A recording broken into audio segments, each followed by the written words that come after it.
welcome back guys to my channel. It's a quick one. We want to treat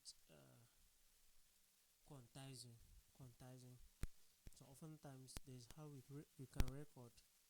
You can record a MIDI or an audio clip and it's not in time, it's not in sync with other instruments or with the loop. So you can use quantization option in Pro Tools to align them well.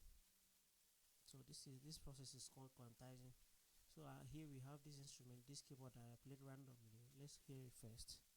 Alright.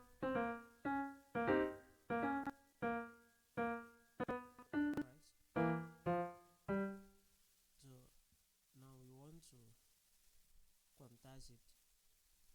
The first step is, if we go to, we highlight the track. And then we go to events, event operations, and then quantize. Okay, now we choose the note, if 1/8, or let's use 1/16. See what will happen.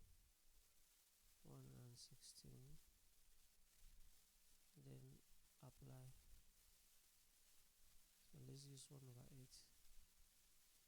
Then apply. Alright. So with this, notice how some of the notes have been moved. And let's listen to this now.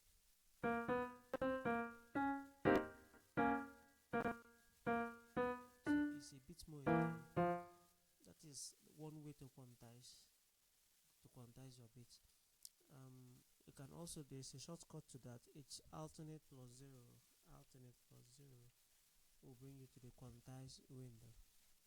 Okay, you can also do Control Z to return to our previous setup. So that is how you quantize.